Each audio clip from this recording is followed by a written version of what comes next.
There is someone right now who hasn't crossed your mind in years, a face you once knew well, a voice that used to feel familiar, and while you forgot them completely, without warning or ceremony, they kept on living. They woke up, they made coffee, they aged in ways you will never see. Their existence simply did not require your attention to continue. That thought, when it lands fully, is strange, because something in us quietly assumes the opposite, that the people we no longer think about have somehow paused, that they wait, dimmed, in the corners of a world we are still authoring. If this kind of slow, drifting thought brings you a strange comfort, you are in the right place. And if you'd like more journeys like this one, a quiet subscribe is always welcome. Tonight, we wander into a question older than philosophy and newer than your last forgotten name. When you stop thinking about someone, do they stop existing? Not in the world, perhaps, but in some quieter, harder-to-name layer of reality. What really happens to a person when they slip out of your mind? We will follow this question gently, through the architecture of memory, through the strangeness of observation, through the long, soft threads that tie one mind to another, even across silence. There is no rush, there is no conclusion waiting, only the slow unfolding of a thought that may, by the end, feel less like a question and more like a kind of peace. Close your eyes for a moment and picture someone you love. Not abstractly, actually picture them. The slope of their shoulders, the particular way their mouth moves when they're about to laugh. Notice how vividly they appear, almost as if they're standing somewhere just behind your eyes. Now consider something quietly unsettling. That person, the one you just saw so clearly, is not actually there. What you experienced was not them. It was a pattern of electrical activity, firing across delicate webs of neurons, assembling a portrait the brain has stored, refined and replayed countless times. The person you love lives, in this moment, only as a construction. A beautiful one, yes, but a construction nonetheless. This is the strange truth of what the brain does. It does not give us the world directly. It gives us a model of the world, a version, a best guess. Scientists who study perception sometimes describe the brain as a kind of prediction machine, constantly generating its expectation of reality and then quietly checking that expectation against the trickle of signals coming in through the senses. We don't see what's there. We see what the brain expects to be there, gently corrected. And when it comes to other people, this becomes especially tender, because you have never actually met anyone, not in the raw sense. You have only ever met your brain's rendering of them. Their voice arrives as vibrations, translated into meaning. Their face arrives as light, reassembled into recognition. Even when they sat across from you, holding your hand, what reached you was always a version. Filtered, interpreted, made. This might sound lonely at first, but pause with it, because something quietly wondrous lives inside this idea. If your experience of someone is always a construction, then the brain is, in a sense, a kind of witness machine, a delicate apparatus whose only job, when it turns toward another person, is to build them into being inside you, to keep them present, moment by moment, through an ongoing act of inner sculpting. And here is where it deepens. Some neuroscientists have noticed that when we think of a familiar person, similar regions of the brain activate as when we are actually with them. The pattern is not identical, but it is close enough that, in a soft and strange way, remembering someone is a quieter form of perceiving them. The witness machine doesn't only operate when the person is in front of you. It can run in the background, it can summon, it can hold, which means the question we are following, the one about whether someone stops existing when you stop thinking of them, might be more complicated than it first appears, because in your particular world, the world your brain has built, that person was never anywhere else but inside this witness machine to begin with. When you stop thinking of them, what dims is not them, it is the version of them that lived inside your private architecture, and that version, in some small but real way, did exist, and, for a while, no longer does. This is where the journey begins. Not out in the universe yet, just here, inside the soft, glowing apparatus that is doing the wondering. Somewhere inside you, right now, is the face of a cashier you saw 3 years ago. A child who passed you on a sidewalk in a city you'll never visit again. A stranger whose laugh you overheard on a train. You did not try to remember them. You may not be able to bring them up if you tried, and yet in some quiet folder of your mind, they are stored. This is one of the gentle astonishments of human memory. We are far more crowded inside than we realize. The number of people we have actually encountered in a lifetime stretches into the tens of thousands. The number of faces we could, under the right conditions, recognize is thought to be in the thousands as well. Researchers studying facial memory have suggested that the average person may carry the visual signature of around 5,000 faces, give or take, quietly catalogued in the brain's recognition systems. And then there are the people we know more deeply. There is an old idea, often called the Dunbar number, which suggests that humans seem to comfortably maintain meaningful relationships with around 150 individuals at a time. Beyond that, our social capacity stretches thin. But the interesting thing is that the people who fall out of that circle, the old classmates, former colleagues, distant cousins, neighbors from a previous life, don't fall out of you. They just slip into a different layer, quieter, less rehearsed, still there. The brain region most associated with this kind of long-term holding is the hippocampus, a small curled structure that helps stitch experiences into lasting memory.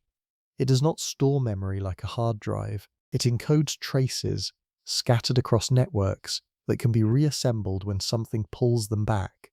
A song, a smell, a particular slant of evening light, and suddenly, someone you haven't thought about in 15 years stands fully formed in your mind, as if they had been waiting. This is the strange part. They were waiting. Not consciously, of course, but the trace was always there, dormant, ready to bloom under the right trigger, which means, in a soft and unsettling way, you have been carrying them all this time, without permission, without effort, without even knowing it. Some have wondered what it would be like to see this inner crowd visualized. Imagine for a moment every person who has ever made even the smallest impression on you, standing arranged in a vast silent gallery inside your mind. Most of them you wouldn't recognize on sight. Many you don't have names for. And yet each one occupies a tiny pocket of your neural architecture. Each one is, in some technical sense, present. It changes the texture of the question we are circling. If forgetting someone is not the same as deleting them, then the moment you stop thinking about someone is not the moment they vanish from you. It is only the moment they slip beneath the threshold of conscious attention. They remain stored, quietly, patiently, sometimes for a lifetime. And maybe that is what it means to carry a person. Not always to think of them, not always to remember them deliberately, but to hold them somewhere beneath the surface, where they continue to exist in you, even when you have wandered far from the part of yourself that knows their name. Imagine a vast, dim room.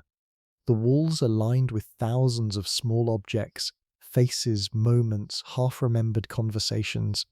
The room is so large you cannot see its edges, and in the center of this room, hovering, is a single soft spotlight.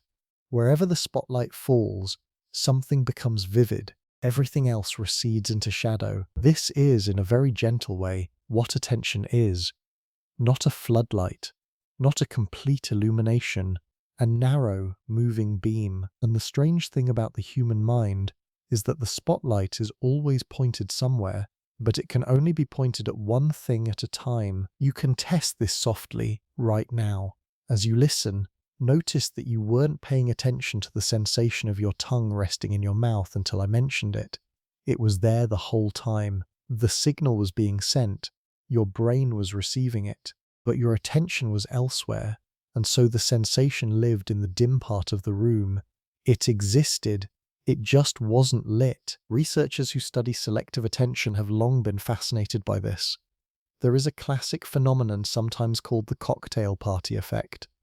You are at a gathering, surrounded by overlapping voices. Most of it dissolves into background hum. But the moment someone across the room says your name, your attention snaps. You heard it. which means on some level you were processing every conversation, you just weren't attending to them. The spotlight was elsewhere. This tells us something quietly profound. The mind processes far more than it presents to us. Most of what is happening inside you in any given moment is happening below the threshold of conscious awareness. The spotlight is small, the room is vast, which brings us back to the question we are following. When you stop thinking about someone, what really happens? In one sense, the spotlight has moved. Their face, their voice, their place in your inner world has dropped back into the dim wall. They have not been deleted. They have only been unlit. And here is the gentle wonder of it. The dim part of the mind is not empty. It is in some ways more populated than the lit part. Thousands of memories, dozens of half-formed thoughts, entire networks of association, all humming softly in the dark. The version of consciousness you experience is just the narrow circle of light. Everything else continues to exist in you, simply outside the beam. Some have wondered whether the spotlight is even controlled by you at all. Much of attention seems to move on its own, drawn by surprise, by emotion, by deep patterns laid down long ago. You don't always choose what becomes vivid. Sometimes a person you haven't thought about in years walks suddenly into the light because a stranger on the bus tilted their head a certain way. The spotlight wandered. They were waiting in the dark all along. So perhaps the moment you stop thinking about someone is not a moment of disappearance. It is a moment of dimming. The version of them inside you steps backward, just slightly, into the unlit room. They remain there. They continue. They simply exist outside the small circle of your current awareness, the way the stars remain in the sky during the day, unseen but never absent. There is a particular kind of sadness that comes with realizing you have forgotten something important.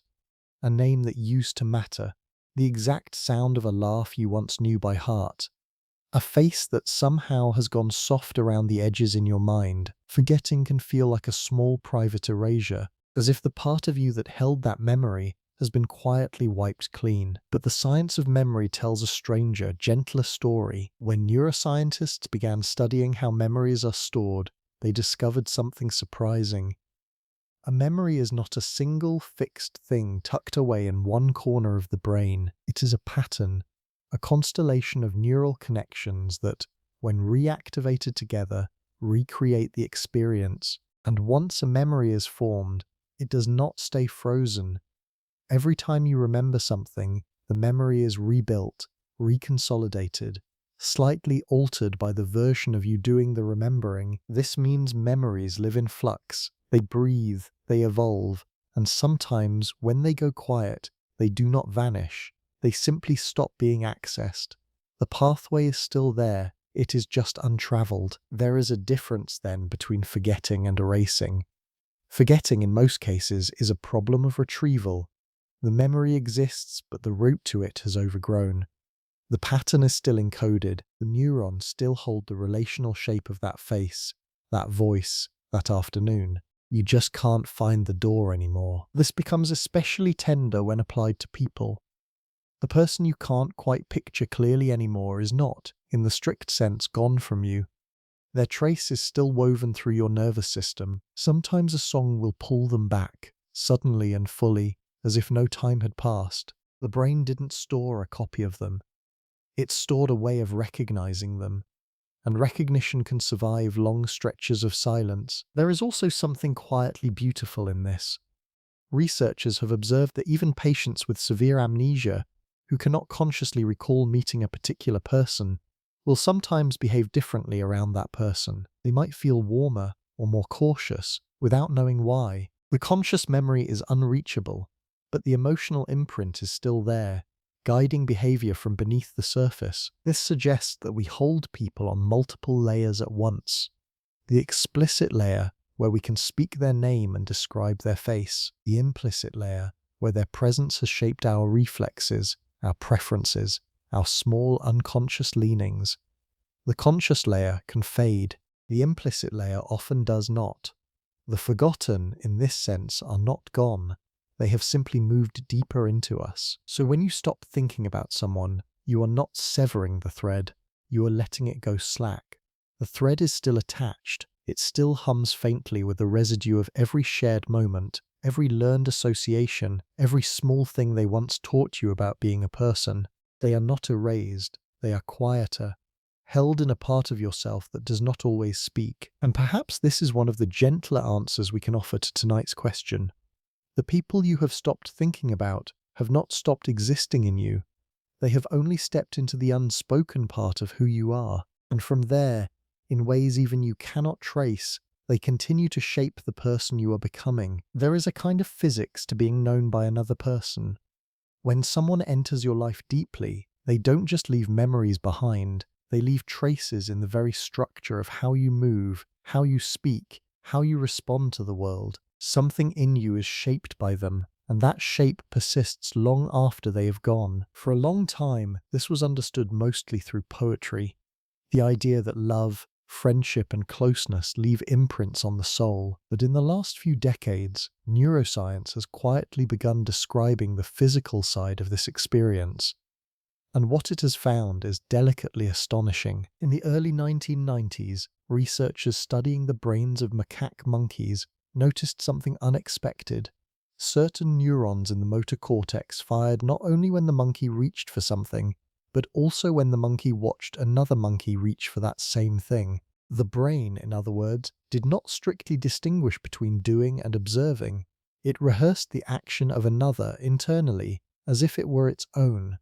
These neurons came to be called mirror neurons. Whether humans have an identical system, organized in the exact same way, is still gently debated, but the broader principle that our brains internally simulate the actions, emotions, and intentions of others is now widely accepted. When you watch someone smile, networks in your own face and emotional regions quietly stir. When you see someone wince, your own pain pathways flicker, ever so faintly. We do not just observe each other, we resonate, and here is where it becomes tender.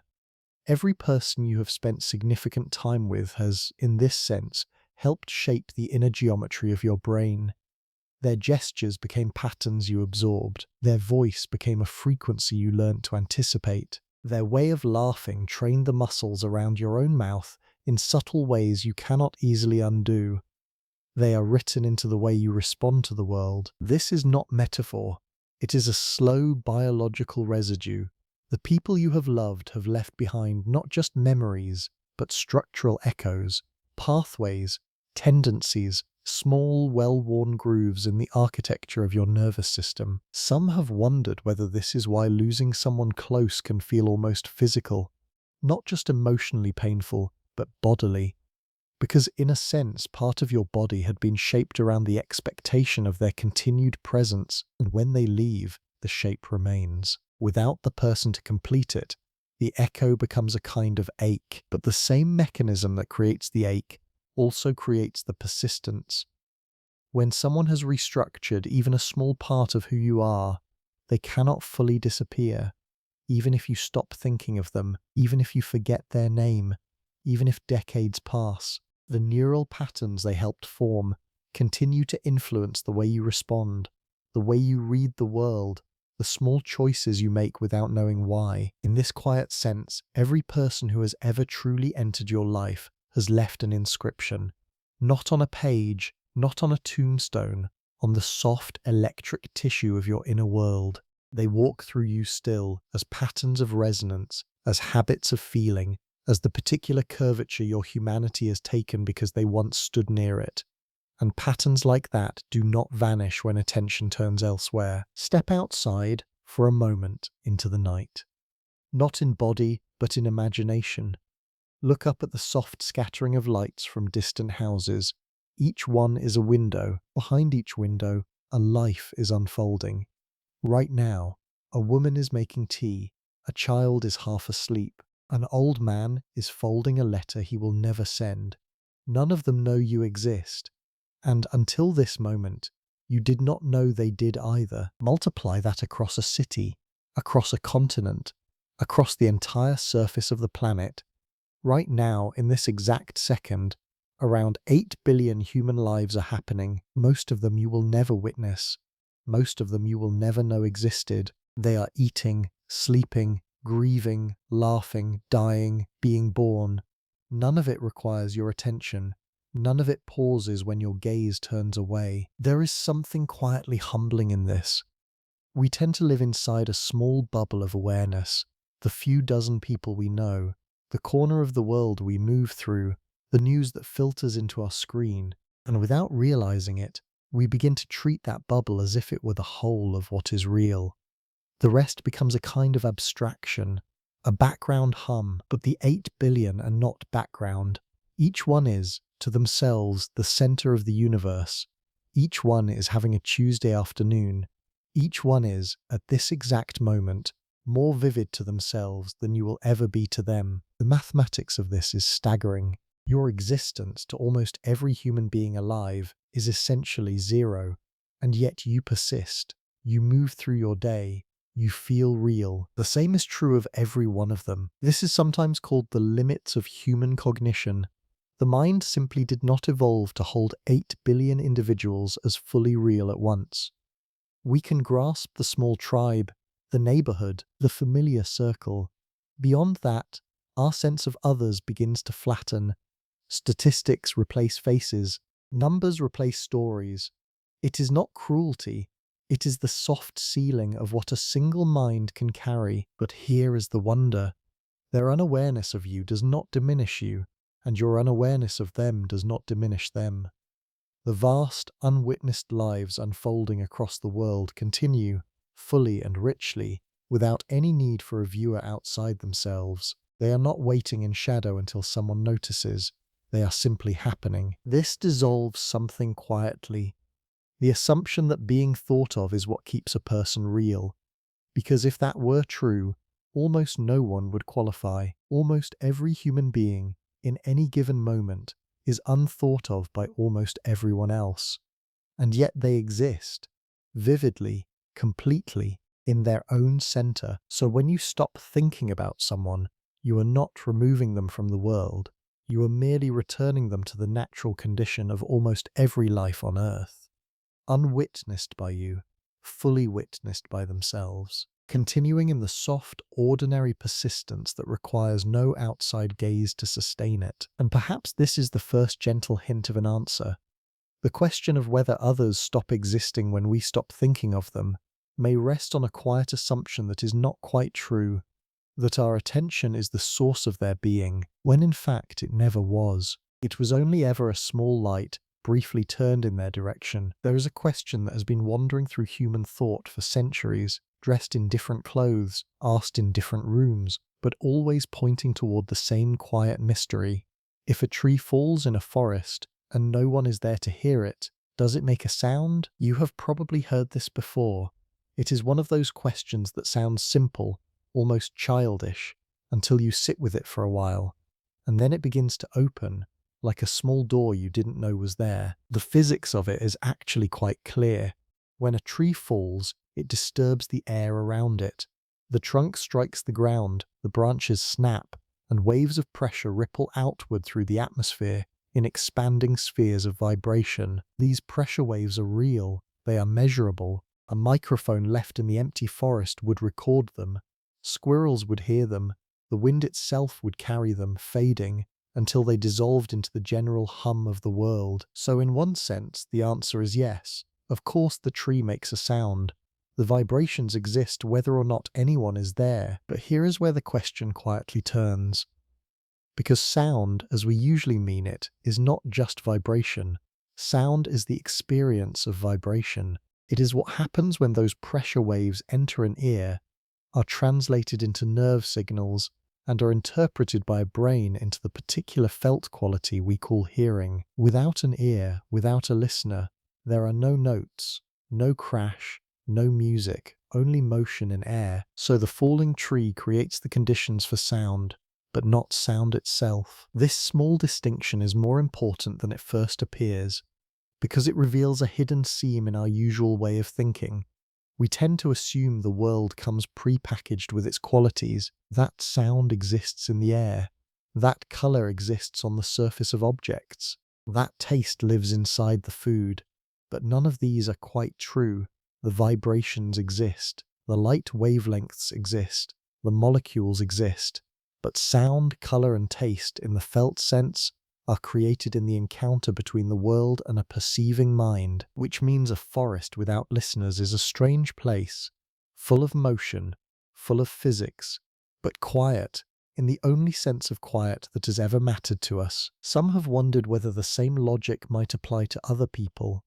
When you stop thinking about someone, you are in a way no longer a listener for their existence. The physics of them continues.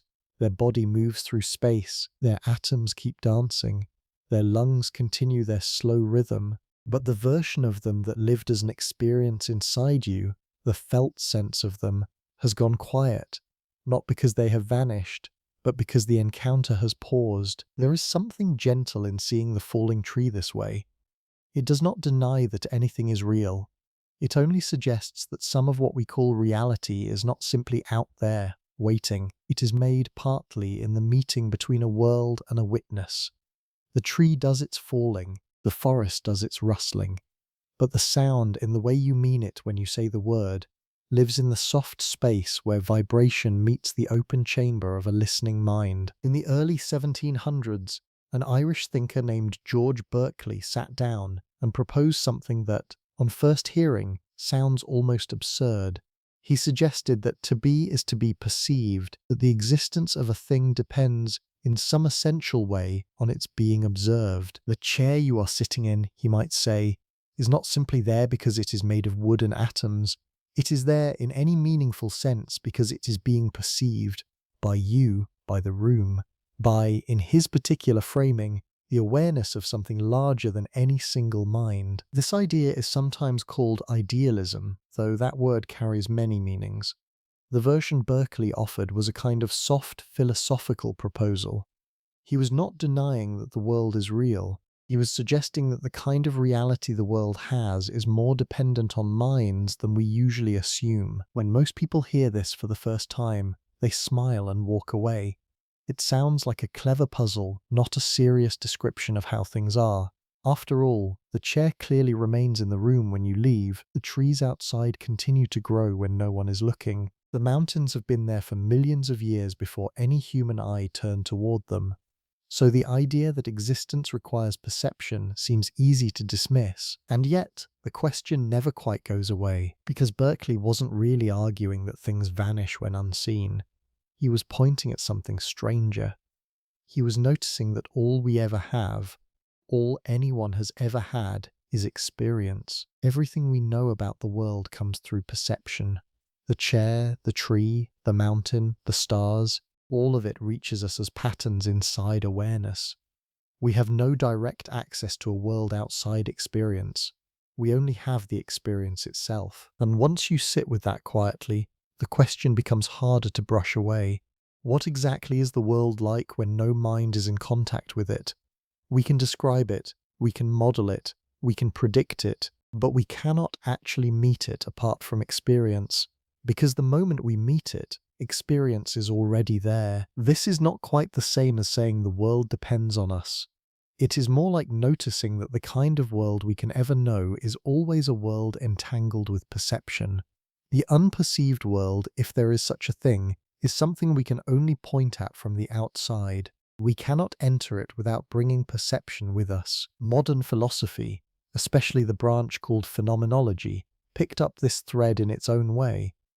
Thinkers like Husserl and Merleau-Ponty wandered into similar questions, though more gently. They were less interested in whether things exist unperceived, and more interested in describing what experience itself is like, the way the world appears to us, the way perception shapes the very fabric of what we call real. Berkeley's whisper, then, was never quite an answer. It was a question dressed as a claim, a long, slow invitation to notice that the relationship between mind and world is far more intimate than common sense suggests. And in the context of tonight's question, his voice from 3 centuries ago joins ours softly, suggesting, without insisting, that the lives we hold in our minds are not entirely separate from the lives those people are living. For most of human history, the universe seemed to follow a sensible logic. Things existed whether or not anyone looked at them. A rock was a rock. whether or not a mind was nearby to notice. The world was made of solid little pieces, behaving the way solid little pieces behave. And then, in the early 20th century, physicists began studying the smallest things in nature: electrons, photons, the faint flickerings that make up the foundation of matter. And what they found there did not behave sensibly at all. There is an experiment, sometimes called the double-slit experiment, that has become a kind of quiet legend in modern physics. The setup is simple. You shine a beam of particles, say electrons, at a barrier with two narrow slits in it. Behind the barrier is a screen that records where each particle lands. You might expect the electrons to behave like tiny bullets, pass through one slit or the other, form two neat clusters on the screen. That is what marbles would do. That is what sand would do. But the electrons do not do this. Instead, when no one is watching closely, they form a pattern on the screen that suggests each electron somehow passed through both slits at once, as if each particle were not a tiny bullet, but a soft, spread-out wave of possibility, exploring both paths simultaneously, and only settling into a single location when it reached the screen. This is already strange. But here is where it becomes almost dreamlike. If you set up a detector at one of the slits, simply to observe which path each electron actually takes, the pattern changes, the waves collapse, the electrons start behaving like proper little bullets again.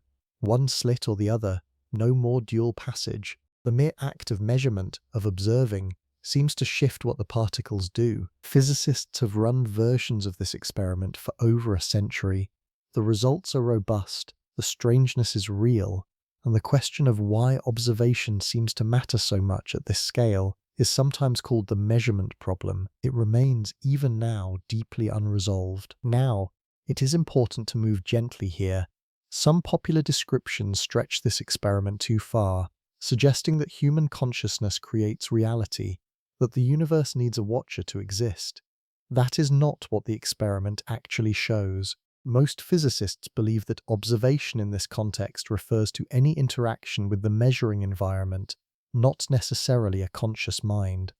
The particles behave differently when entangled with something that records information about them. Whether or not that something is alive may not be the key. Still, the deeper mystery remains.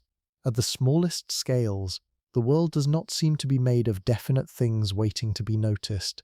It seems to be made of possibilities that crystallize into specifics through some kind of interaction. The line between observer and observed becomes soft. Reality, at this level, seems less like a finished sculpture and more like a quiet conversation between participants. And in the context of our larger question, this is enough to give us pause, because if observation, in some technical sense, can shape what becomes real at the smallest scales, then the relationship between minds and existence may be stranger, even at our human scale, than ordinary intuition suggests. The thread connecting us to others may be woven into the fabric of things more deeply than we usually allow ourselves to imagine. What does it mean that particles behave one way when measured and another way when left alone? Physicists have been wrestling with this question for nearly a century, and the strange truth is that they have not settled on a single answer. Instead, they have offered several. Each one is a different dream of what reality might be underneath. There is something deeply humanizing about this. The most precise science we have ever developed, capable of predicting outcomes to absurd levels of accuracy, cannot agree on what the equations actually mean. The mathematics works. The interpretation remains open. The oldest, most widely taught view is sometimes called the Copenhagen interpretation. It was shaped in the early 20th century by physicists like Niels Bohr and Werner Heisenberg. In this view, particles do not have definite properties until they are measured. Before observation, they exist as a kind of cloud of possibilities, described by a wave function. The act of measurement causes this wave function to collapse into a single outcome. What the world is like between observations, in this view, is simply not something we can speak about meaningfully. This is a strange position. It is essentially a polite refusal to ask the question. Nature behaves as if reality crystallizes upon observation. Whether anything definite exists in between, the Copenhagen view shrugs and says, "We may never know." Then, in the 1950s, a young physicist named Hugh Everett proposed something quietly radical. What if the wave function never collapses at all?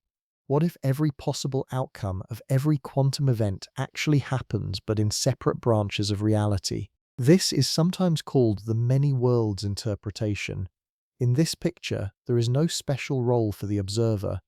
Every measurement simply splits the world into parallel versions, each one fully real, each one experiencing one of the possible outcomes. We feel as if reality settled into a single result only because we ourselves are part of one particular branch. It is dizzying. It is for some comforting. It says that nothing is ever lost. Every possibility lives on, somewhere. A third view, called the relational interpretation, takes a gentler path. It suggests that reality has no absolute properties at all. Things only have properties relative to other things. An electron does not have a position by itself. It has a position relative to a measuring device, relative to an observer, relative to another particle. Reality in this view is a web of relationships, not a collection of standalone facts. There are still more interpretations: pilot wave theory, objective collapse models, quantum Bayesianism. Each offers its own answer to what the strangeness of small things really means. None has been proven over the others. The experiments cannot yet distinguish between them. What this tells us, in a soft and humbling way, is that even our most rigorous tools have not closed the gap between the universe and our understanding of it. The most honest position, perhaps, is one of open wonder. We know that something deeply strange happens at the smallest scales. We do not yet know what, and in the gentle context of tonight's wandering, this matters. Because if physics itself cannot fully answer what reality is like when no one is interacting with it, then we are allowed to hold our human question, the one about people and memory and existence, with the same kind of soft uncertainty. Not knowing is not failure. Sometimes it is simply the truthful shape of the moment, the strangeness of observation, of how minds and reality seem to bend toward each other, is not confined to physics. It appears in different forms almost everywhere we look closely. Consider the world of a honeybee.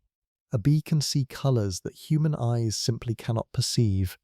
Ultraviolet patterns bloom across flowers that, to us, look uniformly yellow. The bee moves through a garden that is, in a real sense, a different garden than the one we walk through. Same flowers, same light, different reality. Or consider the world of a bat. A bat navigates not through sight, but through echo.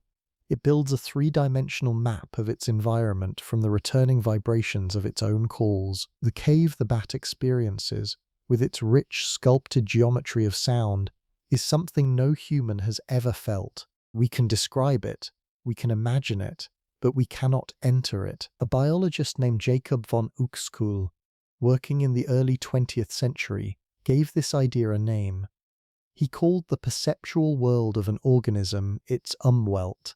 Every creature, he suggested, lives inside its own particular Umwelt, its own version of reality, shaped by the senses and the nervous system it happens to have. A tick perceives mainly warmth and butyric acid. A dog perceives a world drenched in smell. A human perceives a world weighted heavily towards sight and language. None of these worlds is more real than the others. They are different slices of a deeper, unreachable whole. This is a quietly profound thought. Reality, as any one creature knows it, is always shaped by the kind of witness perceiving it. There is no single neutral view of the world available to anyone. Every experience of the universe is filtered through a particular nervous system, with its particular limits. This means the world does not have one true appearance. It has many as there are perceiving beings, and each one is, from the inside, complete. Cognitive scientists studying perception in humans have found similar patterns at a finer scale. Two people standing in the same room can experience meaningfully different versions of it. Differences in attention, in mood, in cultural background, in personal history, all subtly reshape what each person notices, remembers, and feels. We assume we are sharing reality with one another, but in fact we are sharing only an overlap. The full experience of any moment remains private. This has soft implications for our larger question. Because the person you carry in your mind, the version of someone you have built up over years of knowing them, is not the same person they carry of themselves. Their inner umwelt is closed to you. You only ever met their outer surface and built your version from there. In a way, every person you have ever known has lived inside your perception as a translation. Beautiful, sometimes deeply accurate, but always a translation. The original, the person from the inside, was always in their own world, and so when you stop thinking of someone, what dims is your particular translation of them. The translation existed, it mattered, it was real to you, but the person themselves was always living somewhere your perception could not reach. Their existence does not depend on your version of them. Their reality has always been their own, glowing quietly inside the umwelt only they can inhabit. There is a quiet possibility hidden in everything we have wandered through so far. If observation, in some loose and soft sense, helps shape what becomes real for us, and if memory is a kind of inner observation, then remembering someone might not be as passive as it seems. It might be, in some small way, an act of keeping them present in the only reality we can ever fully know, our own. Memory has been studied for over a century, and the picture that has emerged is far stranger than the old idea of a mental library. The brain does not store memories the way a hard drive stores files. There is no folder labeled with someone's name, sitting untouched until you open it. Instead, memory is reconstructive.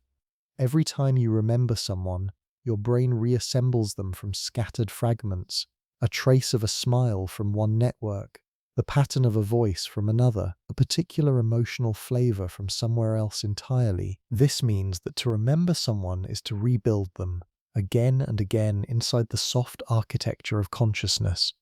Each act of recall is a small quiet creation, a flickering reanimation of a pattern that, between rememberings, exists only as potential, like a song that needs to be played in order to be heard. In this light, remembering begins to look strangely similar to perceiving.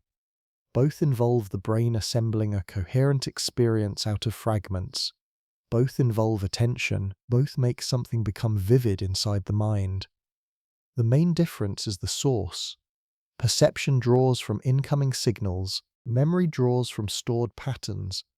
But in the inner felt sense, they are not as separate as we tend to assume. Some philosophers and cognitive scientists have suggested that memory is, in a soft sense, an internal form of observation. When you bring someone to mind, you are turning the spotlight of consciousness back onto a pattern that already lives in you. You are observing them, not in the outer world, but in the inner one, and the act of doing so makes them briefly present. This does not mean your remembering keeps them alive in the external world. They do not need your remembering for that. But it does mean that your remembering keeps a particular version of them alive in your private reality, the version that lives in you, the version that, in some quiet way, exists only because you continue to hold it. And here is where the thread connects gently back to where we began. If your remembering is a kind of inner observation, then when you stop thinking of someone, you are letting your inner observation of them rest. The pattern remains stored, the traces remain, but the act of bringing them into vivid presence pauses. They retreat from the lit center of your inner world. This is not their disappearance. They have not stopped existing in the outer sense, but the particular version of them that you have been quietly co-creating through years of attention, conversation, and care, that version goes still. It does not vanish. It simply waits dormant until something calls it back into form. And perhaps this is the most honest answer this chapter can offer. The people you stop thinking about do not stop existing, but the versions of them that live inside you, the ones woven from your own perception and your own memory, do pause. They wait, and in waiting, they remain a part of you that quietly continues, in the layer beneath thought. You walk into a kitchen, and without quite knowing why, your shoulders soften. The smell of something simmering on the stove, faint and almost imperceptible, has loosened a knot you didn't know you were carrying. A memory rises, not as a picture, but as a feeling. Your grandmother's kitchen, a Sunday afternoon, the murmur of a voice you had not consciously thought of in years. You did not summon her. She arrived through your body. The mind tends to think of memory as a mental thing.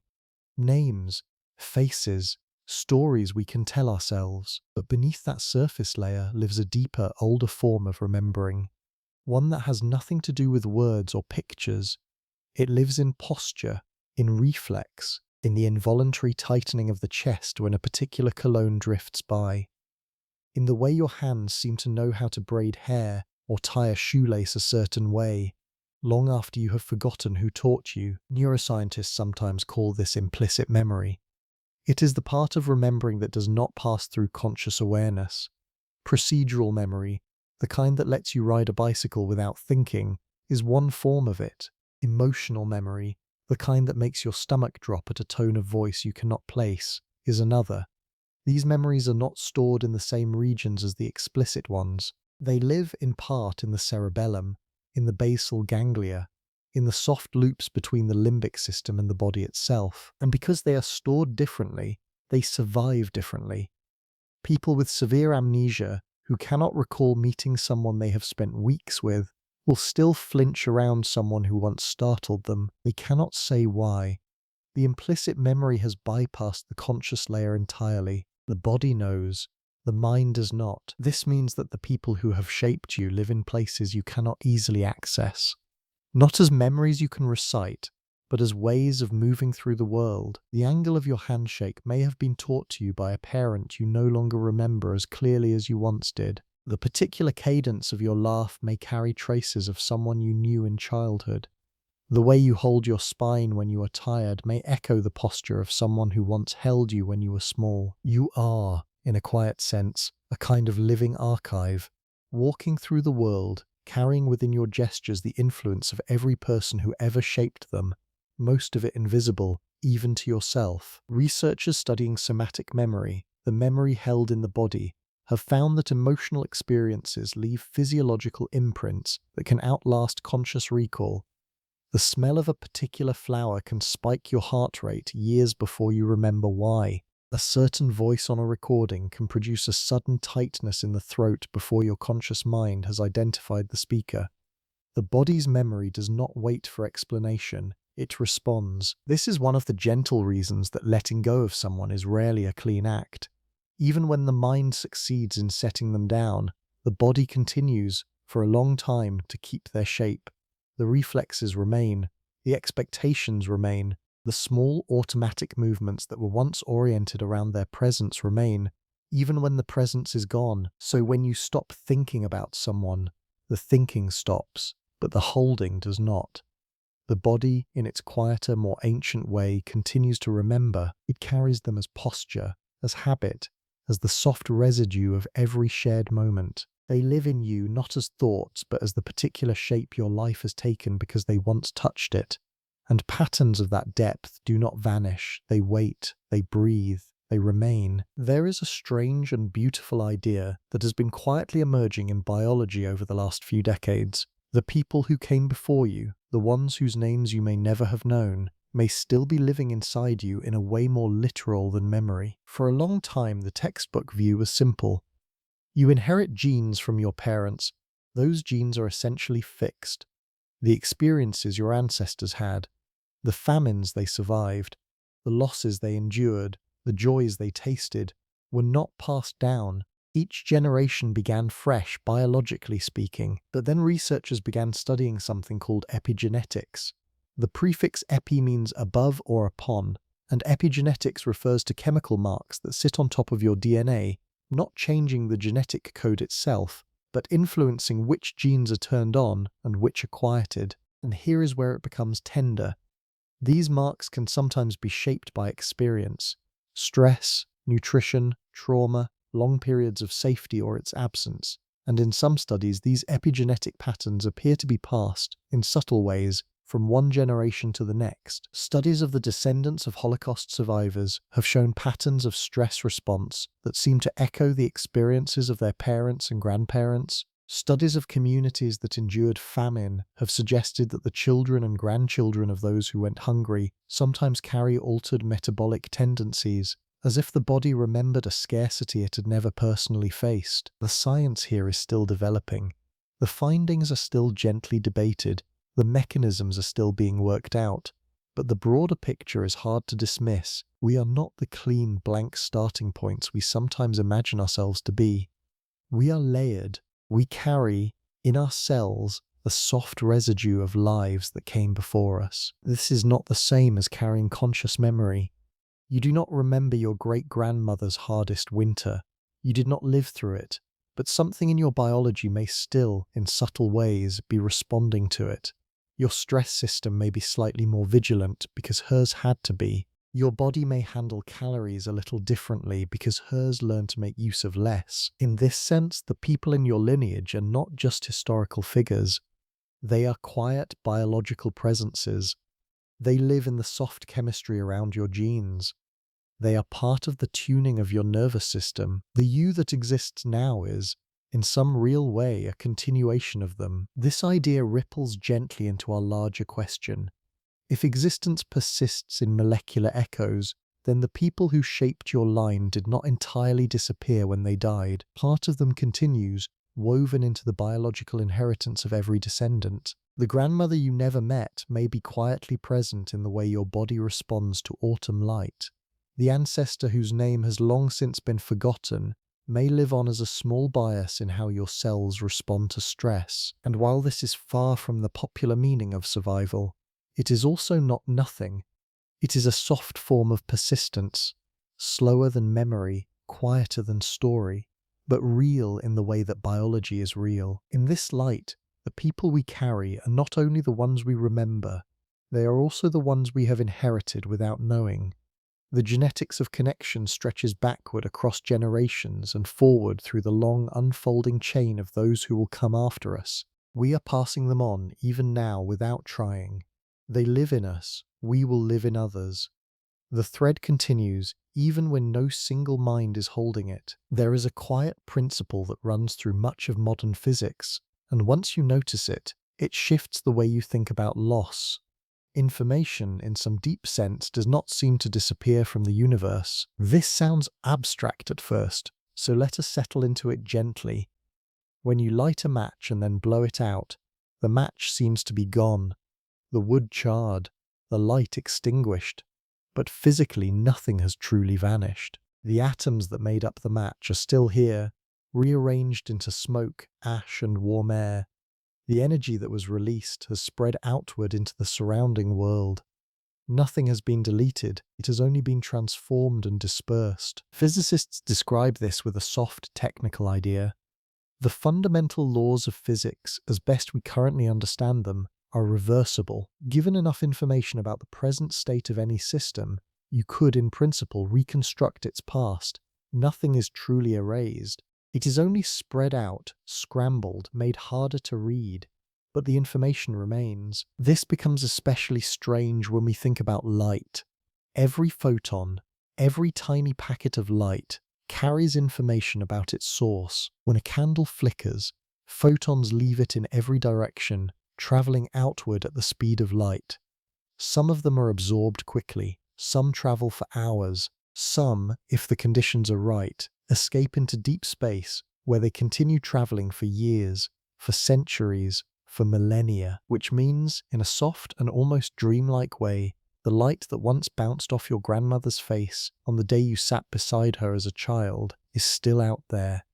Most of it was absorbed quickly, of course, but a portion of it left the room through windows, scattered into the sky, and is now traveling, far from Earth, carrying the visual signature of that moment in the patient currents of space. Somewhere, in principle, there is a photon that once touched the face of someone you have lost, and it is still moving. This is not metaphor. This is a soft consequence of how light behaves. We will never catch up to those photons. We will never read them. But they exist, and they continue. Sound is more bound. The vibrations of voices decay quickly, dissolving into heat. But heat, too, is a form of energy that does not vanish. The molecules that were jostled by a laugh in your childhood kitchen are still jostling, somewhere in a slightly different configuration. The information has spread, become tangled with everything else, but it has not been erased. The deepest version of this idea appears in discussions of black holes. Physicists once worried that black holes might truly destroy information, since anything falling in seems lost forever. But most current theories suggest that even there, information is preserved in subtle ways. The universe, it seems, has a strong preference for keeping its records. This is a quietly comforting picture, not because it offers proof of any particular survival, but because it reframes loss. The people we have known have not been deleted from the universe. Their atoms have rearranged, their light has scattered, their voices have dispersed into the wider symphony of motion, but the information that they were here, that they existed, that a particular pattern of being once unfolded in their shape, is woven into the fabric of physical reality in ways that may never fully unwind. Existence, in this sense, does not require remembering. It is already remembered faintly by the world itself. In the early 1960s, a meteorologist named Edward Lorenz was running weather simulations on an early computer.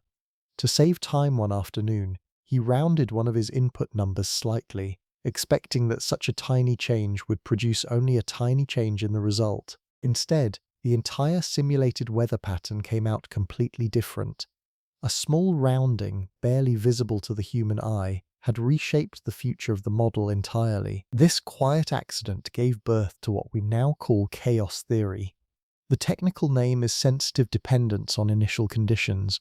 The poetic version is sometimes called the butterfly effect, the idea that the flap of a butterfly's wings in one place could, through a long chain of subtle influences, contribute to the formation of a storm somewhere far away. It sounds romantic, but it points at something quite serious. Many systems in nature, especially complex ones like weather, ecosystems, and human societies, are profoundly sensitive to tiny influences. A small change at one moment can ripple outward in ways no one can fully trace, producing very different outcomes down the line. Now imagine applying this idea to human encounters. Every person you have ever met, even briefly, has altered the trajectory of your life in some way. Most of those alterations are too small to notice. A stranger on the street whose face caught your eye for an extra second, a conversation that delayed you just long enough to miss a train, a teacher whose offhand comment decades ago planted a question that still quietly shapes the way you see the world. You cannot trace these threads in full. They are too tangled, too long, too soft, but they are there. And what is true of you is true of everyone you have ever encountered. Each of them has rippled in their own way through your life, and you have rippled through theirs. This is one of the strangest, most humbling implications of how complex systems work. Even the smallest encounter is, in principle, a permanent contribution to the unfolding of the world. The you that exists now is in some real sense the long downstream result of every glance, every word, every small meeting you have ever had. It also means that you have shaped people you cannot remember. A passerby whose mood shifted slightly because you smiled at them. A co-worker years ago whose afternoon felt warmer because you held a door. These are not romantic exaggerations. They are the natural consequences of a world made of interlocking influences, where small acts feed forward into outcomes too distant to ever fully see. In this light, the people you have stopped thinking about have not stopped influencing you. The ripple they sent through your life is still spreading, in pathways too subtle to feel. The choices you made because of them, the moods they left behind, the small, almost invisible turns your character took because of a sentence they once spoke. All of it is still rolling forward, and the reverse is true as well. The ripples you sent toward others, including the people you have forgotten you ever met, continue out there, somewhere, in the lives you no longer touch. This dissolves a quiet illusion. The illusion that connection requires ongoing awareness. The chaos and complexity of the world suggest the opposite. Once two lives have brushed against each other, even briefly, the influence is set in motion. The thread is woven. Whether or not anyone remembers, the world has already taken the shape of their meeting. Something strange and unprecedented has happened in the last few decades, almost without our noticing. For most of human history, when a person died, what remained of them in the world was small and fragile. A few letters, a photograph or two if they were lucky. the memories of those who knew them, and then, as those people themselves passed, even the memories thinned. But now we leave behind something different, a long, glittering trail of data. Photographs by the thousand, videos, voice recordings, text messages, posts, comments, likes, search histories, patterns of behavior so detailed that, in principle, much about who we were could be reconstructed long after we are gone. Information theory tells us that any pattern, once recorded, has a certain kind of persistence.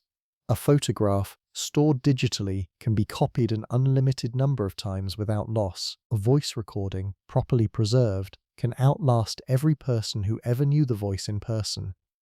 The body fades, the data does not, at least not on any timescale relevant to a single life. There is something quietly disorienting about this, because it means that even people who have died continue to have a kind of active presence in the digital world. Their old posts remain searchable, their photos appear in algorithmic suggestions, their birthdays still trigger reminders. The systems we have built do not yet know how to grieve. They keep treating the dead as if they were simply absent for a while. For some, this is painful. The sudden appearance of a deceased loved one's face in a memory feature can feel like a small ambush of sorrow. But for others, it has become a new layer of remembrance, a way of keeping a thread alive. A digital corner where someone in some form continues to exist. More recently, machine learning has added a stranger dimension. With enough data, certain systems can now generate text in the voice of a particular person, or reconstruct an approximation of someone's likeness, or even, in early experiments, simulate a kind of conversation with a deceased loved one. We are entering an era where the question of what counts as the persistence of a person becomes more complicated than ever before. It would be easy to react to all of this with either enthusiasm or alarm, but the gentler stance, the more honest one, is simply wonder. We have unintentionally invented new forms of human presence. We are still learning what they mean. Whether they are a continuation, a shadow, or something else entirely is still being worked out, both technically and emotionally. What this does suggest is that the boundaries of existence, in any precise sense, have quietly expanded. A person used to exist primarily in their body, in their relationships, and in the soft chambers of others' memory. Now they also exist in some form in vast distributed networks of data, in the gentle weight of their digital traces, in the algorithms that have in tiny ways learnt from their patterns and may carry them forward in ways no one can yet fully describe. For our larger question, this opens a new strand. When you stop thinking about someone in this new century, you have not stopped contacting them in every way. Their digital presence may still be available, waiting in a folder, a feed, a search bar. The act of thinking is no longer the only access point. The pattern of who they were can be recalled by machines as well as by minds. Whether this is comfort or strangeness depends on the moment. But it is, quietly, a new kind of persistence, a new layer in the long history of how human beings refuse to fully vanish. We have been wandering gently through the question of what happens to someone when you stop thinking of them. But there is a quieter question that has been waiting beneath the whole journey, and tonight it begins to surface.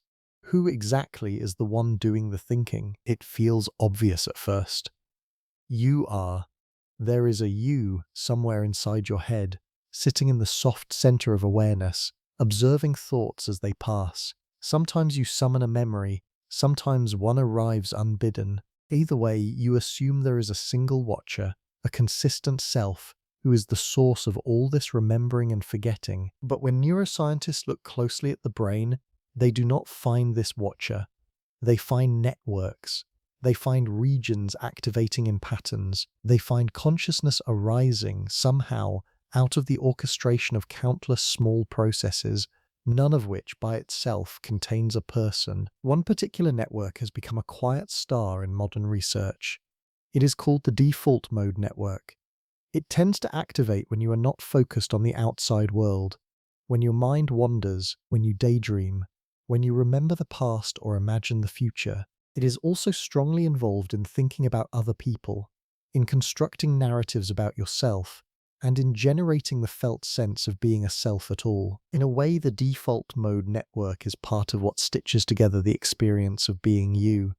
When it quiets in deep meditation or under certain conditions, the felt sense of a separate self can soften or even dissolve. People who have experienced this report that thoughts continue, perceptions continue, but the strong sense of a watcher behind them fades.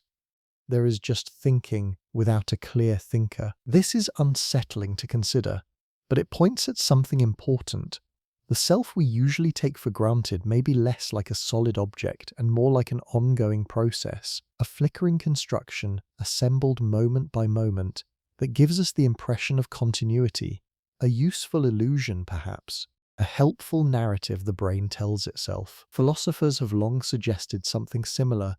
The Scottish thinker David Hume, looking inward for what he called his self, reported finding only a bundle of perceptions, never a self underneath them. Buddhist traditions, much older, have described the self as a kind of process, not a thing. Modern cognitive science has, in its own slow way, started to agree. What this means, gently, is that the one thinking of someone is not quite as fixed as it seems. The you that thought of an old friend yesterday is not exactly the you thinking of them tonight.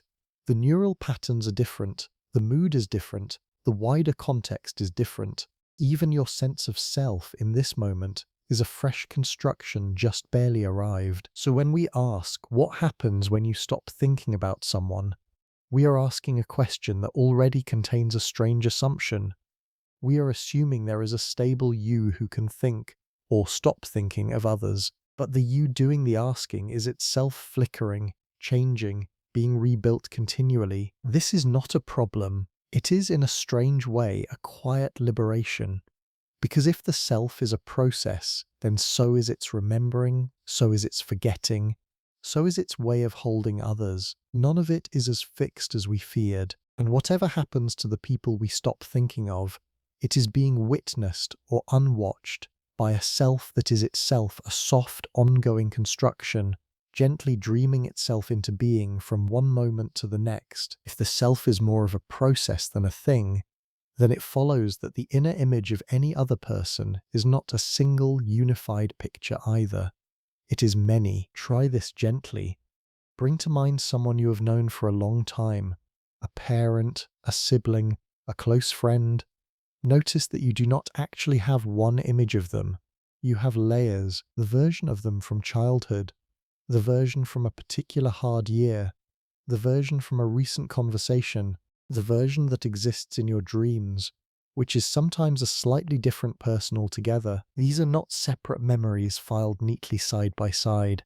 They are overlapping, interpenetrating constructions, and the version that comes forward at any given moment depends on context, your mood, the room you are in, the other thoughts you are having, the wider weather of your inner life. The same person can feel comforting one day and complicated the next, not because they have changed, but because the part of you reaching toward them has. Network neuroscience has begun to describe the brain in a similar way. Rather than thinking of memory as a fixed library, researchers increasingly describe it as a dynamic web of associations. Different brain regions hold different aspects of any given person. The visual cortex holds traces of their face. The auditory regions hold echoes of their voice. The emotional centers hold the feeling tone of being with them. The motor regions hold the way you move when they are near. When you remember them, your brain quietly coordinates across these regions, assembling a version of them from the available threads, but the assembly is not always the same, depending on which regions are most active, which mood is dominant, which memories happen to be primed by recent experience. The version that emerges shifts. You hold not one image of another person, but a small internal multitude of them, each one true, each one partial, each one shaped by a different angle of your own life. This means that when you think of someone, you are not pulling up a single accurate file. You are co-creating a version of them in that moment, from fragments and feelings and recent context. The version is real, in the sense that it is what you experience, but it is also fluid. The next time you think of them, you may meet a slightly different version, and that in turn is shaped by who you are tonight, which is different from who you were last year. There is something quietly tender in this, because it means that no one has ever known anyone fully and statically. We have only known a long series of versions. We have loved many simultaneous portraits of the same person, layered over time, and when someone dies or fades from our lives, what we carry forward is not the singular person they were, but the entire shifting gallery of who they were inside us. In this sense, when you stop thinking of someone, what dims is not one fixed image, but an entire small inner crowd of them. The cheerful version, the tired version, the version laughing at a particular joke, the version sitting silently across from you on a long evening. All of them dim together into the dim part of the inner room, waiting. And when they return, sometimes only one of them comes forward at first. Then, slowly, the others follow, like an audience filling a familiar theatre, taking their seats, ready to be remembered. There is a strange thing the mind does in the night, and almost everyone has experienced it. You go to sleep, and at some point, deep in the soft architecture of a dream, someone appears. Someone you have not thought about in years, a childhood friend, an old neighbor, a face from a school you barely remember attending. They do not announce themselves, they simply are there, in the dream, as if they had been waiting for you to drift far enough away from waking life to meet them again. When you wake, you might laugh quietly. Why them? Why now? You had not thought of them in so long, but you had not finished holding them. You had only stopped consciously holding them. Some quieter part of your mind, the part that operates while you sleep, remembers what your waking self has gently set aside. Sleep researchers have spent decades studying what happens during the night, especially during a stage called REM sleep, when the eyes flicker beneath closed lids and the most vivid dreams tend to occur. This stage is associated with a flurry of activity in regions of the brain that handle memory, emotion, and the construction of imagined scenes. During REM, the brain seems to be doing something like maintenance, replaying, reorganizing, stitching new experiences into older patterns, updating the slow, ongoing model of who you are and who has populated your life. In this nightly process, the brain often pulls people forward into your dreams who have nothing to do with your current waking situation. Researchers have noticed this. The dreaming mind seems unconcerned with what feels relevant by day. It reaches into deep storage. It samples broadly. It can produce a dream populated by people from completely different eras of your life, in scenes that never occurred, conversations that never happened, and the experience inside the dream feels real. While dreaming, the figures who appear seem fully present. Their voices have the right cadence. Their faces feel familiar. The emotional charge they carry is sometimes more vivid than anything in waking life. You are, in a sense, hosting them again, inviting them into a temporary stage where you can interact with them, even if you would never have summoned them deliberately. What this suggests is quietly profound. Even when your conscious mind has moved on from someone, some deeper layer of your psyche has not. The sleeping brain seems to attend to people long after the waking self has stopped paying attention. It rehearses, it revisits, it keeps the threads warm. Some have wondered whether this is a kind of unconscious bookkeeping, the mind making sure no significant figure is fully lost. Others see it as a form of inner integration, the brain weaving every important relationship into a deeper, ongoing sense of self. Still others see dreams of long-forgotten people as the natural emergence of patterns that are simply being shuffled in the night, like cards being reshuffled into new combinations. Whatever the deeper purpose, the effect on the question we are following is clear. When you stop thinking about someone in your waking life, you do not actually stop being in contact with them inside yourself. Your dreaming mind keeps the doorways open. It moves through them while you sleep. It walks the long, quiet hallways of every person you have ever known, occasionally pulling someone forward into the soft theatre of dreams. In this sense, you are never quite finished with anyone you have truly known. The dreaming mind keeps them alive in its own private way. It returns them to you, gently, on nights you did not ask for visitors. There is a particular kind of quiet that arrives when you realize you are the only one who remembers a certain moment. A small thing, perhaps. A walk taken with someone now distant, a laugh shared in a kitchen long since changed. The other person was there. They lived it, too. But somewhere in the years between then and now, that moment slipped from their memory, or they never quite stored it, or it became one of the millions of small experiences the human mind cannot hold all at once. And now, the moment lives only in you. This is one of the gentler asymmetries of human memory. Two people can stand inside the same experience and walk away carrying different fragments of it. You remember the way they tilted their head before answering a question. They remember the color of the room. You remember the silence after a particular sentence. They remember a joke neither of you spoke. Two memories, two slightly different worlds, drawn from the same shared evening, and sometimes the imbalance is even greater. You remember something that they have entirely forgotten. They remember something you have entirely forgotten. The relationship, when seen from above, is not a single shared narrative. It is two overlapping but never identical archives. Researchers studying social cognition have observed something similar. Each person, when remembering a relationship, constructs their own version of it. The version is shaped by their own emotions, their own attention, their own framing of what was meaningful. We do not share memories the way we share photographs. We each carry a private edit of the same events. This means that the version of someone you hold, especially the deeper, more intimate version, may exist only in you. Their version of themselves at that time is different. Their version of you at that time is different. The you who walked with them through a particular afternoon may live nowhere else in the universe except in your own inner archive. There is a tenderness in this, and also a weight. Because if you stop thinking of them, if the memory fades, then that particular version of them, the one only you witnessed, may quietly slip out of existence in any felt sense. Not because they have died, but because no one else holds quite that angle of who they were. We are each, in this sense, the only witness to certain corners of the people we have known. We are quiet curators of moments no one else can recover. When we lose them, or when our own memory thins, those particular versions of others go with us. This sounds heavy at first, but it can be held differently, because it means that in carrying others, you are doing something irreplaceable. You are not simply remembering them in a casual sense. You are sustaining a version of them that has no other home. As long as the memory lives, that version of them has somewhere to be, and the same is true in reverse.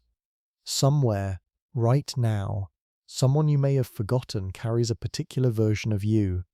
The you of a long ago afternoon.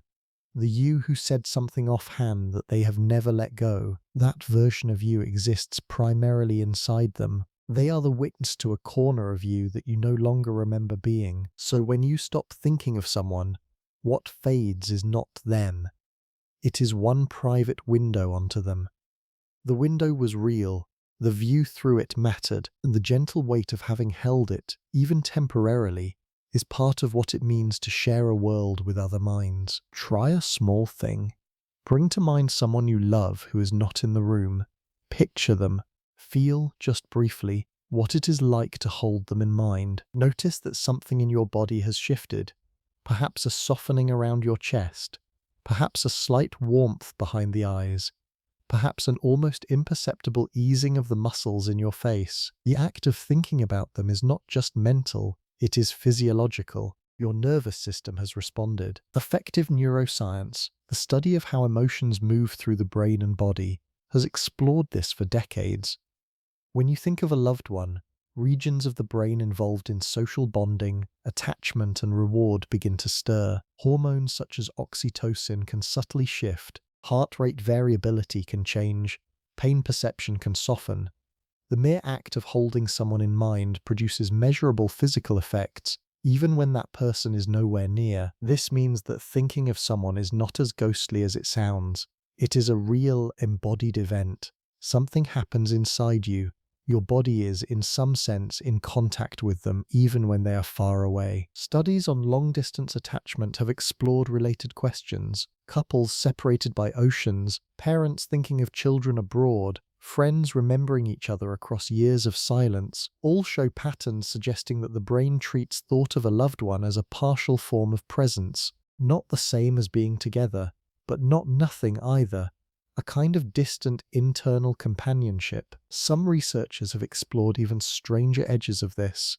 Studies of so-called remote attachment, where couples in different rooms are monitored simultaneously, have produced occasional intriguing results. Hints that one person's calm or distress can register subtly in the other, even without direct communication. The science here is still soft. The findings are debated, but the broader idea that minds connected by deep bonds can show small physiological correspondences across distance is taken seriously by some. Whether or not these particular findings hold up under stricter scrutiny, the simpler version of the idea is well established. Thinking of someone close to you produces real changes in your own body, and in the moments when you are together, your bodies tend to attune in subtle ways, heartbeats softening, breathing patterns aligning, stress responses easing. Connection has a physiology. This adds another layer to our wandering question.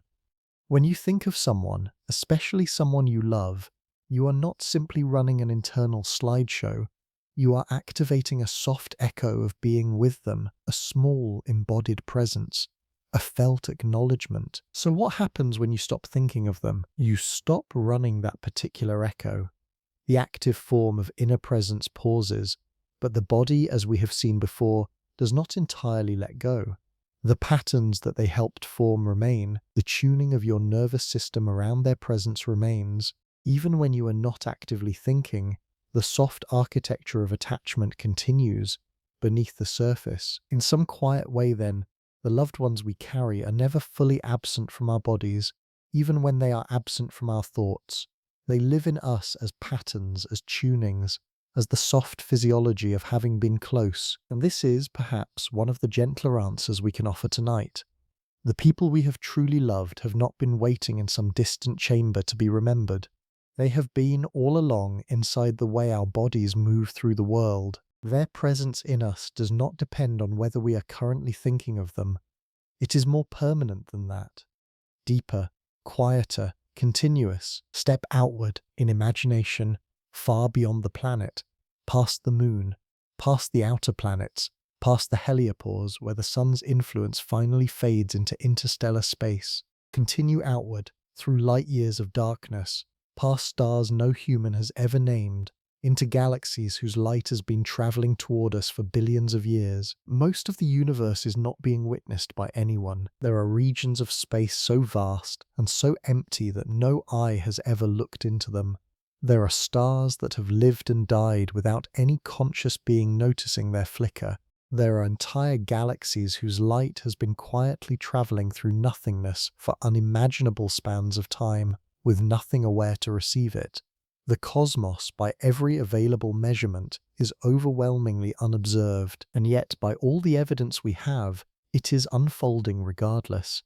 Stars are forming, planets are orbiting, black holes are gently dragging space-time into their gravitational depths. The universe does not seem to be waiting for us to notice.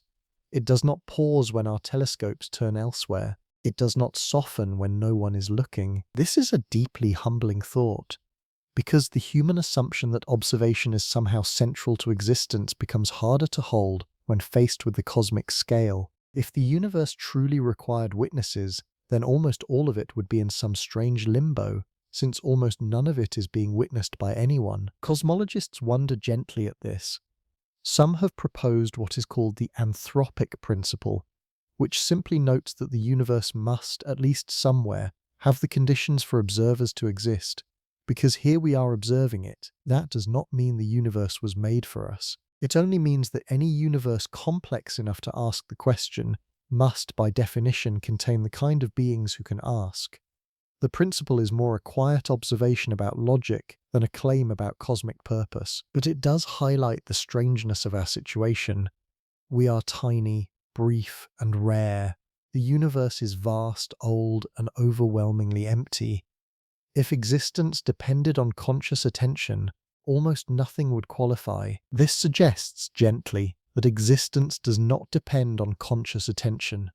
The universe in its bulk persists without needing us. Galaxies do their slow turning, stars do their long burning, the wider whole goes about its business, indifferent in a soft, not unkind way, to whether any mind notices. And yet here we are, small, attentive, capable of asking. There is something quietly remarkable about that. A universe that does not need observers has, somehow, produced observers. Patches of itself that wake up and notice the rest. We are, in this sense, the universe's way of glimpsing its own scale. In the context of our question, this widens the frame considerably. If the cosmos can persist without being witnessed, then the persistence of a single human being in their daily life does not depend on whether you happen to be thinking of them. They participate in the same unwitnessed continuance as everything else. The mountains continue without us watching them. The stars continue without us naming them. The people we have known continue without our attention. This is not absence, it is autonomy.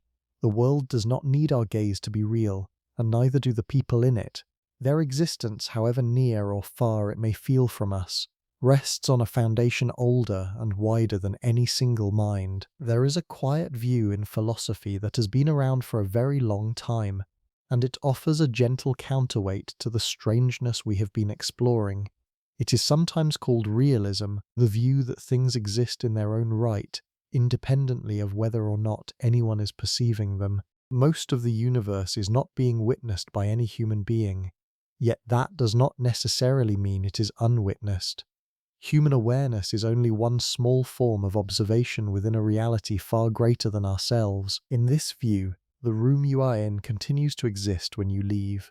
The mountains stand whether or not anyone has climbed them. The atoms in your body keep doing their quiet dance regardless of whether anyone, including yourself, is paying attention. Reality, in this picture, is not a performance that needs an audience. It is simply itself, maybe an entity is handling it. This may sound like common sense. Most of us live as if it were true, most of the time. But after wandering through the strangeness of perception, memory, and quantum oddity, it is worth returning to this gentle possibility and giving it its due, because there is a kind of stable beauty in the realist view. It suggests that the universe is not a fragile thing held together by our attention. It is robust, self-sustaining. The laws of physics, as best we can tell, continue to operate everywhere, all the time, whether or not anyone is observing. Gravity does not pause when the room empties. Light does not need permission to travel. The wider order does not require us to keep it running. In the context of our question, this view offers a calm answer. The people you stop thinking of do not stop existing. They continue. They do their days. They live their lives. The realist whispers softly that of course they remain. The world is not so delicate as to need our minds to hold it together. This is, perhaps, the answer most of us already live by. We assume the people we know go on without us. We assume the world goes on. We do not really believe that closing our eyes is enough to dim anything but our own immediate experience. What makes the realist view more than just common sense, though, is that thoughtful people have offered careful reasons for it. The continuity of physical law is one. The consistency of observations between different observers is another. The way the universe behaves in ways that suggest it has structure beyond any single perceiver is yet another. The realist view is not just an assumption, it is a considered possibility, supported by much of the way the world appears to behave, but it is still, in the end, a humble offering. Because we cannot step outside experience to check directly, we can never verify, in any final sense, that the world continues exactly as we imagine it does when we are not there to look. The realist view is the most natural one, and probably the most accurate at the scales we live in, but it is still a model, a picture, a possibility we hold with quiet confidence rather than certainty. In this gentle light, the most honest stance toward the question of others may be a soft realism. The people we have known almost certainly continue to exist in the ordinary sense, regardless of our thinking of them. Their reality is not propped up by our attention. Their lives are theirs, and our role, in remembering them or letting them rest, is not to keep them in existence. It is, more simply, to keep our particular relationship with them alive within ourselves. Their being continues elsewhere.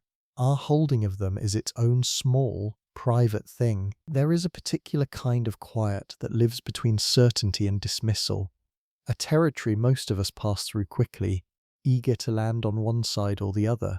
But tonight, we are allowed to linger there, to simply rest in the gentle space of not yet knowing. The philosophy of science has thought carefully about this territory. Every scientific theory, no matter how well supported, remains in principle open to revision. The history of science is filled with elegant models that worked beautifully until they didn't.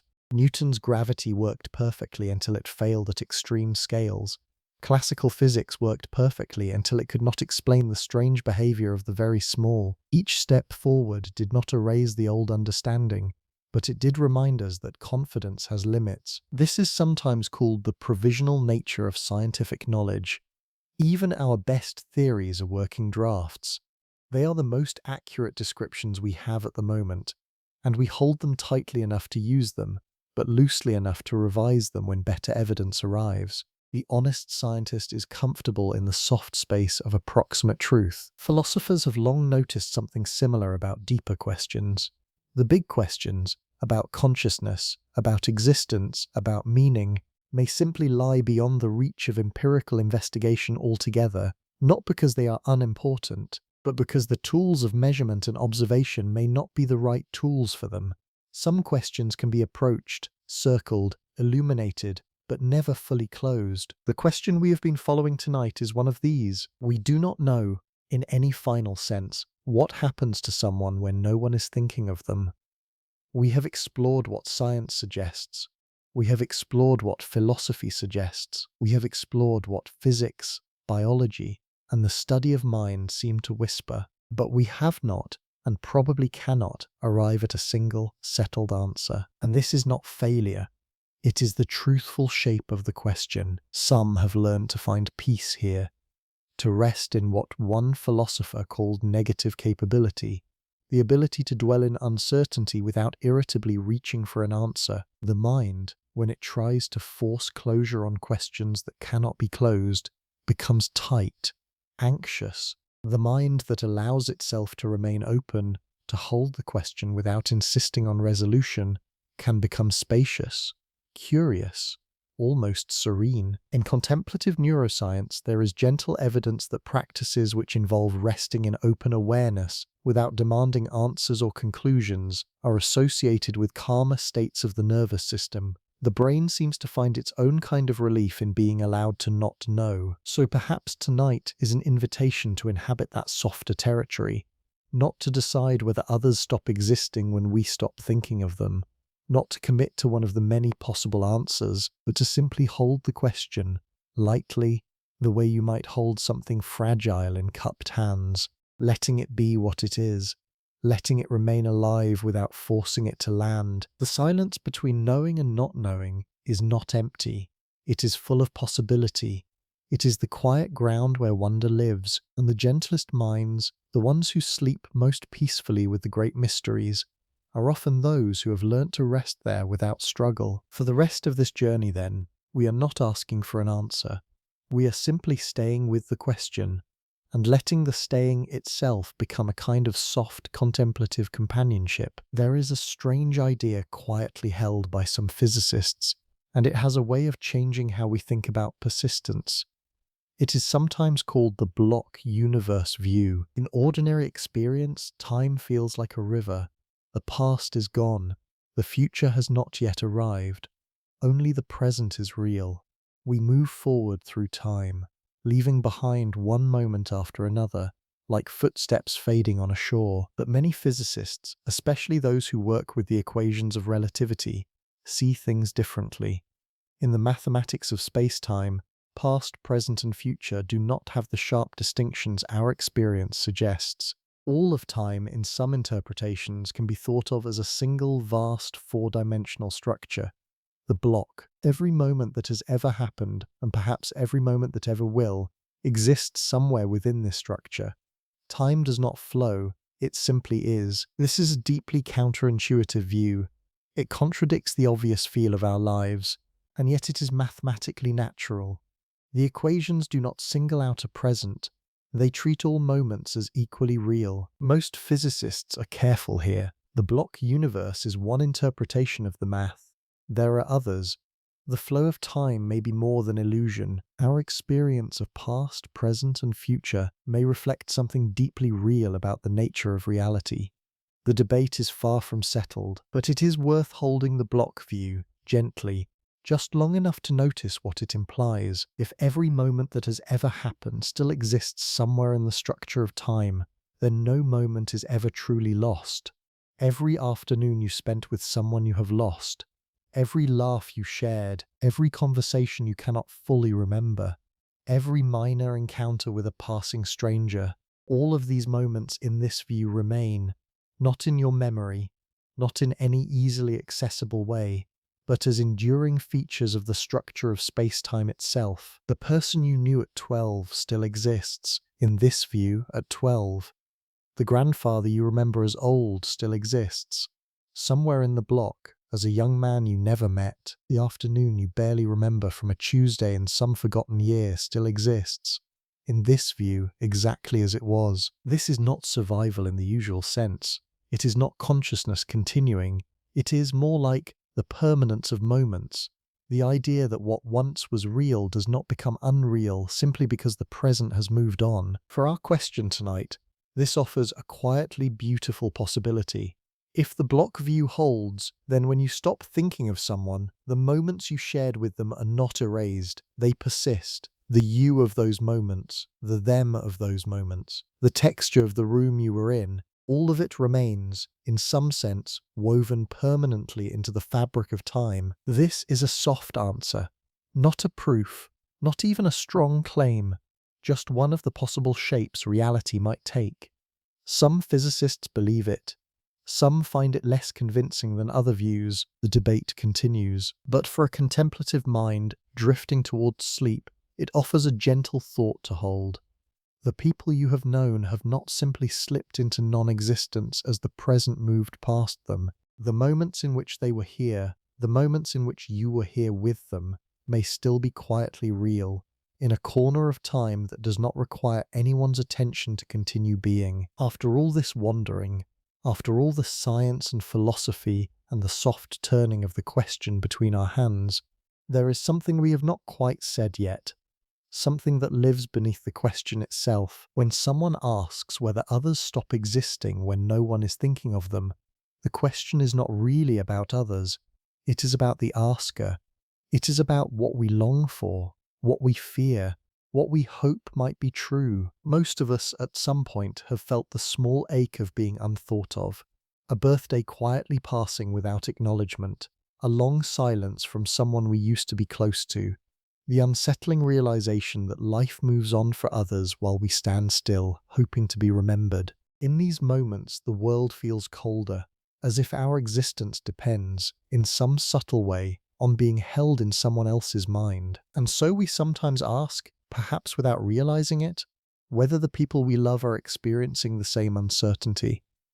Whether, somewhere, our distant friend is fading because we have not thought of them in a while. Whether the people we have lost have somehow gone darker because no one is currently picturing their faces. The question, in this light, is really a question about connection, about the fear of losing it, about the hope that, somehow, attention is what binds us to each other, and that as long as we keep paying attention, no one we love will truly drift away. This is a quietly tender thing to discover, because it means the question is less a metaphysical puzzle and more a human one. It is something the heart asks, dressed in the language of philosophy, and once you see this, the answer begins to soften. Because the truth is, you do not need to remember someone every moment to keep loving them. The love is not stored only in active thought. It lives in the body, in the habits, in the slow shape your life has taken because they were in it. The connection is not so fragile as to require constant maintenance. It rests in deeper places. Many traditions, both religious and secular, have noticed this. The dead are honored in some cultures not by constant remembrance, but by deliberate moments of return. The living are loved not by uninterrupted attention, but by the steady knowledge that they belong somewhere in your life, whether or not they are currently in the lit center of your mind. The fear that drives the question that those we love will somehow vanish if we forget to think of them is the fear of a young, anxious part of us. It is the part that learned somewhere that to be unthought of is to be unloved, but love, when it is real, does not work that way. It does not require continual proof. It holds quietly in the layers beneath thought. So perhaps the gentlest answer to the question is this: the people you love do not stop existing when you stop thinking of them. And, just as importantly, you do not stop loving them either. The love continues, woven into who you are, even in the long stretches when your attention is elsewhere. The question in the end was not really about whether they vanish. It was about whether the bond between you can survive your forgetting. And the quiet answer, the one that has been waiting underneath all of tonight's wandering, is yes. Yes, it can.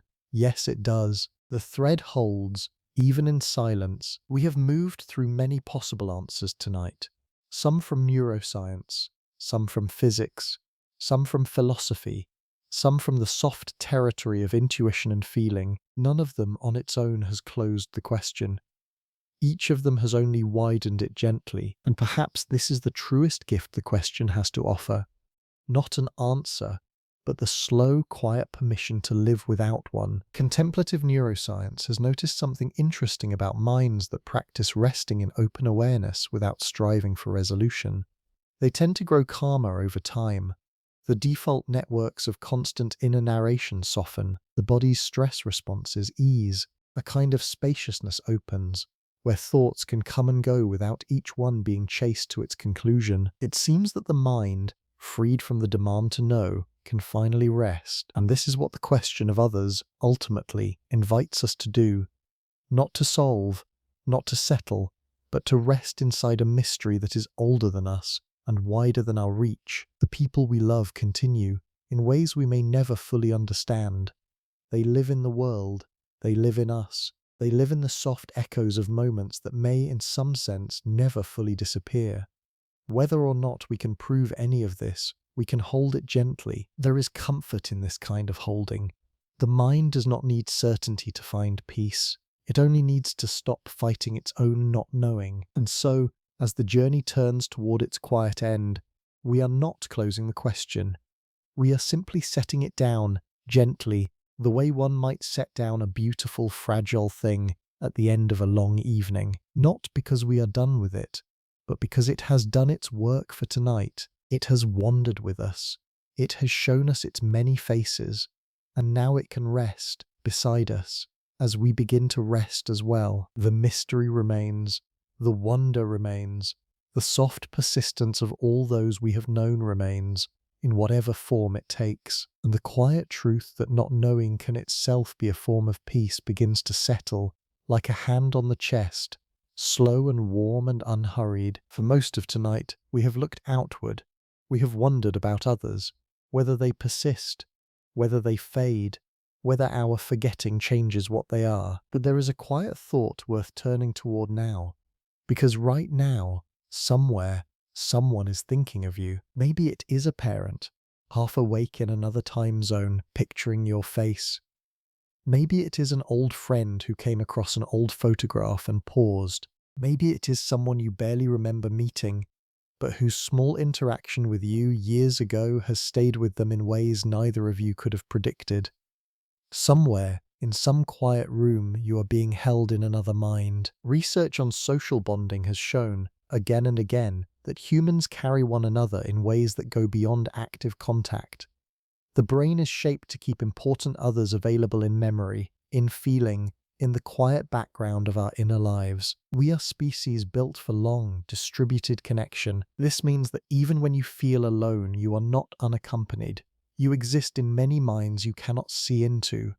You live in some small way, as a presence inside other people. The version of you that lives in your parent is not the same as the version that lives in a former classmate, which is not the same as the version that lives in a coworker who once watched you stay late to help a stranger. Each version is partial, each is real, each is held with its own quiet warmth. You have been carried this whole time, by people you remember and by people you do not, by those you love openly and by those who quietly love you from a distance. The same web of holding that you offer to others is being offered in return by others to you. You are inside their thoughts sometimes, in moments you will never know about. You are inside their dreams sometimes, in nights you will never witness. You exist in their bodies, in their habits, in the soft shape their lives have taken because you were in them. So tonight, as you let go of holding others for a while, know that you are being held in your turn. Not by everyone, not all the time, but enough, quietly, from many places at once. The reciprocity of being human is gentler than we sometimes think. The thread always runs in both directions. The question we have been holding is a beautiful one. But like all beautiful questions, it does not need to be solved tonight. It does not need to be solved at all.